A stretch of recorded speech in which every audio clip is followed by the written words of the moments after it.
Search India, कहानी से सच्चाई तक।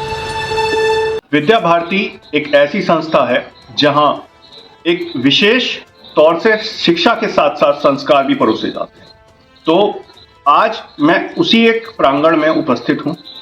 विद्या भारती का एक अंग विद्या मंदिर और ये धामपुर की इकाई है, वहां पे मैं उपस्थित हूं। विद्यालय का निरीक्षण चल रहा है। इस विद्यालय में किस प्रकार की शिक्षा प्रणाली है, विद्या भारती किस प्रकार से कार्य करती है, क्या शिक्षा के उद्देश्य हैं और किस प्रकार से जो यहाँ के छात्र हैं उनमें संस्कार का निर्माण किया जाता है। आज इन सब विषयों पर हम बात करेंगे, क्योंकि यहाँ पे जो निरीक्षण चल रहा है उसके अधिकारी मेरे साथ मौजूद हैं।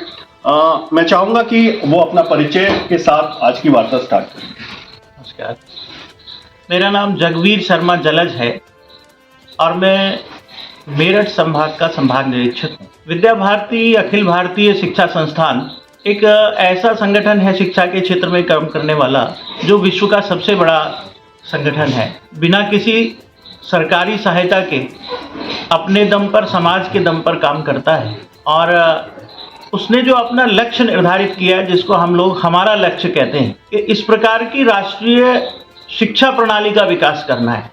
अर्थात कोई विशेष विद्यालय चलाना ही हमारा उद्देश्य नहीं है। भारत में भारत की शिक्षा प्रणाली, राष्ट्रीय शिक्षा प्रणाली का विकास हो, जिसमें राष्ट्रीयत्व हो। राष्ट्रीय का मतलब विस्तार से भी नहीं है कि वो पूरे राष्ट्र में, राष्ट्रीय का मतलब है कि जिसमें राष्ट्रीयता की भावना हो, स्व का बोध हो।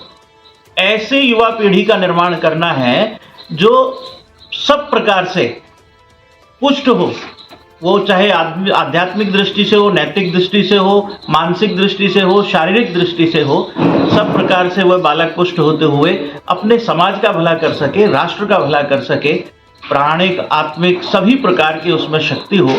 और गिरी कंदराओं में निवास करने वाले, वनवासी क्षेत्र में निवास करने वाले, गरीब बस्ती में रहने वाले, वो सब अपने बांधवों के प्रति भी उसके मन में श्रेष्ठ भाव हो और उनके जीवन स्तर को ऊंचा उठा करके वो सुसंपन्न और सुसमरसता की तरफ से वो बढ़ा सके। ऐसा हम युवा पीढ़ी का निर्माण करना चाहते हैं। उसी कड़ी के रूप में जो पूरे देश में लगभग 30,000 विद्यालय चलते हैं, उन्हीं में से एक विद्यालय रामगोपाल रामचंद्र सरस्वती विद्या मंदिर धामपुर, जिसके निरीक्षण की दृष्टि से आज मेरा यहाँ पर आना हुआ। विद्यालय की व्यवस्थाओं को देखा, विद्यालय का आंगन देखा, प्रांगण देखा, कक्षाएं, दीवार, सब प्रकार से जितना स्थान को देखते हैं तो प्रत्येक स्थान पर जाने में, देखने में ये लगता है कि यहाँ कुछ न कुछ नवाचार हुआ है। प्रत्येक क्षेत्र में नवाचार हुआ है।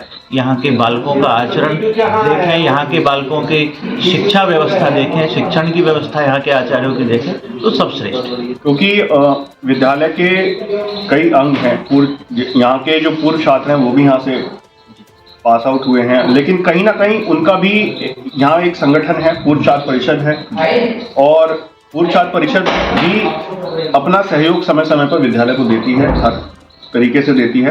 तो मैं ये जानना चाहता हूँ कि आप कई विद्यालयों में जाते हैं, कई जगह आप निरीक्षण करते हैं, तो धामपुर विद्या मंदिर इकाई को आप दूसरे विद्यालयों से किस प्रकार अलग पाते हैं या क्या उसमें विशेष पाते हैं?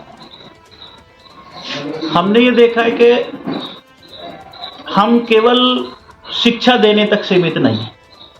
हम बालक के सर्वांगीण विकास की व्यवस्था देखते हैं, और सर्वांगीण विकास माने तो फिर उसका 5 प्रकार से विकास हो रहा है कि नहीं हो रहा है। उसके लिए हमने, जैसे हमारे पंचकोश की व्यवस्था है, हमारे शरीर में रचना है, अन्नमय कोश, प्राणमय कोश, मनोमय कोश, ज्ञान विज्ञानमय कोश, नैतिक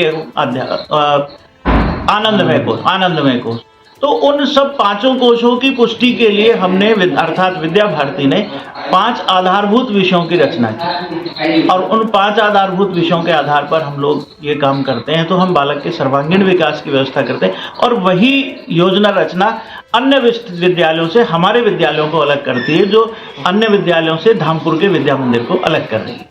बालक का आचरण, बालक का संस्कार, चूंकि शिक्षा के साथ में यदि संस्कार भी चल रहा है तो वह श्रेष्ठ है। सर्च इंडिया, कहानी से सच्चाई तक।